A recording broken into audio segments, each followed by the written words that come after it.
कि आपको हम अपने सेना में शामिल, तो क्या हम आपको एक सुई के नोक के बराबर भी अपने सेना में जगह नहीं देंगे।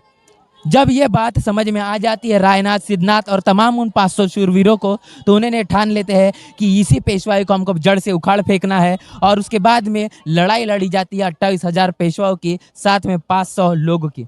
और आप देख पा रहे हैं कि इन्हीं 500 लोगों ने जो 2 दिन लड़ाई लड़ी, और लड़ाई लड़ने के बाद में जो उनको जीत मिली, उस जीत का जश्न 205 साल आज हो चुके हैं बहुजन समाज लगातार हर वर्ष मना रहा है। आप मिटाना चाहो कितना भी हमारा इतिहास, लेकिन ये इतिहास आप मिटा नहीं पाओगे। आप जो बात सुने हैं ये बिल्कुल सच है साथियों। मैं हूँ पराग महेंद्र, आप देख रहे द थिंग। इस वक्त हम भीमा कोरेगांव में हैं, और भीमा कोरेगांव के भीमा नदी के ऊपर में जो ब्रिज बना हुआ है, इस ब्रिज पर हम लोग चल रहे हैं। आपको याद दिला दूँ, तारीख आज की है 1 जनवरी 1818। ये वही दिन है जिस दिन पूरे भारत को और पूरी दुनिया को पता चला कि 28,000 लोगों को 500 लोग किस तरीके से गाजर मूली की तरह काट सकते हैं, उन्हें निस्तनाबूद कर सकते हैं। लड़ाई लड़ी गई थी भीमा कोरेगांव में अपने स्वाभिमान की, जहां पर जिस तरीके से उनको गुलामी ला दी गई, जिस तरीके से एक जानवरों से भी बदतर जो जिंदगी उनको दी गई, ऐसे में ये जो लड़ाई लड़ी गई और इसके बाद में जो विजय मिली, यहाँ पर ये विजय ही बताता है कि किस प्रकार ये लड़ाई हुई होगी। और ऐसे ही पवित्र और पावन भूमि पर हम लोग खड़े हुए हैं। भीमा कोरेगांव की ये जो लड़ाई थी, आपको मैं बता दूं कि मेरे पीछे आप जो ये नदी देख रहे हैं, नदी का नाम है भीमा नदी, और ये बहुत ही ऐतिहासिक नदी है। और इतिहास इसका अगर हम बताएं तो आपको पता होगा, या फिर मैं आपको बताना चाहता हूँ कि जिस प्रकार स्वराज्य की संकल्पना रखने वाले छत्रपति शिवाजी महाराज और शिवाजी महाराज के बेटे छत्रपति संभाजी महाराज, आप ये क्रोनोलॉजी का सिद्धांत ये कहता है कि अगर आप किसी के साथ में लड़ते हैं और लड़ाई लड़ने के बाद में राजपाट अगर जीतने वाले को नहीं मिलता, किसी तीसरे को मिलता है, तो इसका अर्थ है कि कोई तीसरा व्यक्ति उससे मिला जुला है। आपको मैं साफ कर दूं कि जब स्वराज्य और छत्रपति संभाजी महाराज की लड़ाई मुगलों के साथ में थी, मुगलों के साथ में लड़ाई लड़ने के बाद में जब अगर मुगल जीत जाते हैं, तो मुगल जीतने के बाद में उनकी सत्ता आनी चाहिए थी, लेकिन उनकी सत्ता नहीं आती। सत्ता आ जाती है, राज आ जाता है पेशवाई का। और ये पेशवाई आने के बाद में जिस तरीके से छत्रपति संभाजी महाराज की अगर बात करेंगे, तो उनकी हत्या जिस तरीके से हुई, मुगलों के माध्यम से छत्रपति संभाजी महाराज को षड्यंत्र के तौर पर उन्हें पकड़वाया गया, और पकड़वा कर उनकी जिस प्रकार हत्या की गई, उनकी आंखें निकाले गए, हाथ तोड़े गए, कान काटे गए, तमाम तरीके से उनके कानों में शीशा होता गया, और इस प्रकार एक मनुस्मृति के आधार पर उनकी हत्या की गई। तो आप साफ तौर पर समझ सकते हैं कि जब लड़ाई स्वराज्य और मुगलों के बीच में थी, संभाजी महाराज और मुगलों के बीच में थी, तो पेशवाई कैसे क्या आ गई? तो ये पेशवाई आने का कारण यही है कि मुगलों की और पेशवाई की साफ तौर पर साठगांठ थी, जिसके चलते पेशवाई आई। और इस पेशवाओं ने क्या किया कि छत्रपति संभाजी महाराज की हत्या करने के बाद में भी लोगों ने कहा कि ये हमारे राजा, हमारे महाराजा, इनको हम सम्मान पूर्वक इनकी समाधि को अग्नि देंगे, और अग्नि तो देने के बाद में भी अपने घर में ही उनकी समाधि बनाएंगे। इतनी जगह, इतना बड़ा दिल और अपने राजा के प्रति इतनी उदारता देखने को मिला। और ये जो व्यक्ति और ये जो शख्स निकले, ये गणपत गोविंद गायकवाड़, जो महार समाज से आते, जिन्होंने अपने घर में छत्रपति संभाजी महाराज इनकी समाधि बनाई।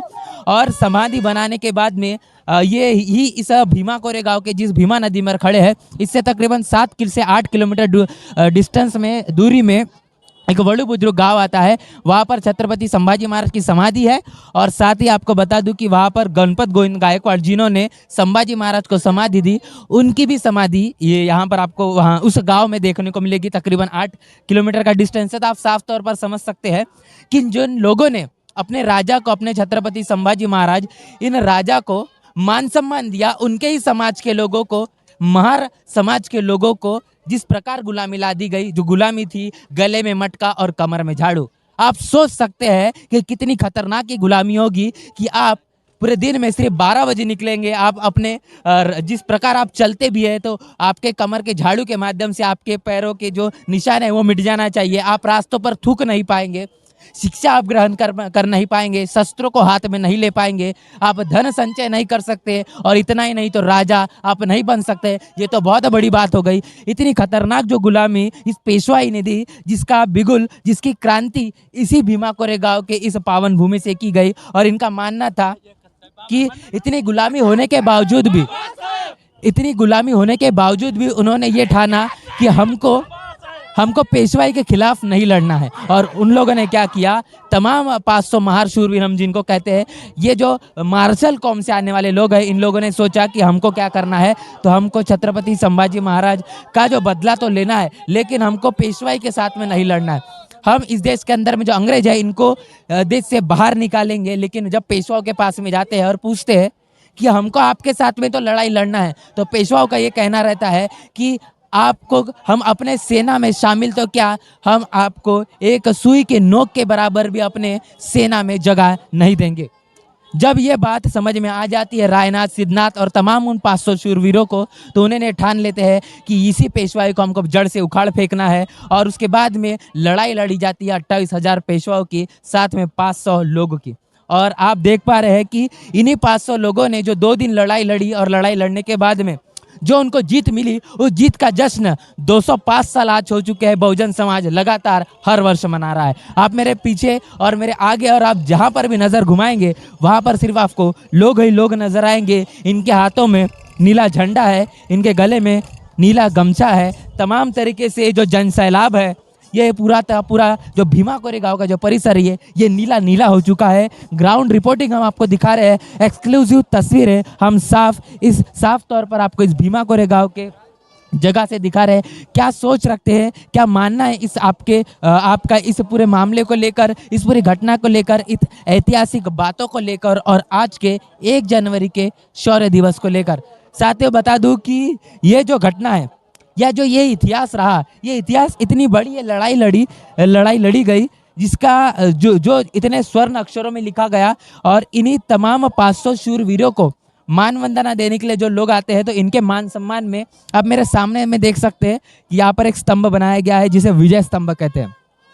यही वो विजय स्तंभ है जिस विजय स्तंभ पर इन 500 शूरवीरों के नाम उकेरे गए हैं, लिखे गए हैं। और जब जब भी बहुजन समाज इस भीमा कोरेगांव के इस पावन भूमि पर आता है, भीमा कोरेगांव पर पहुंचता है, तो उन 500 शूरवीरों को याद करता है, उनके नामों को पढ़ता है, और उनके इन कुर्बानी को याद करता है, सोचता समझता है कि आखिर किस प्रकार ये लड़ाई होगी, कैसे उन्होंने इस संघर्ष को जिया होगा, कैसे इस संघर्ष को लड़ा होगा।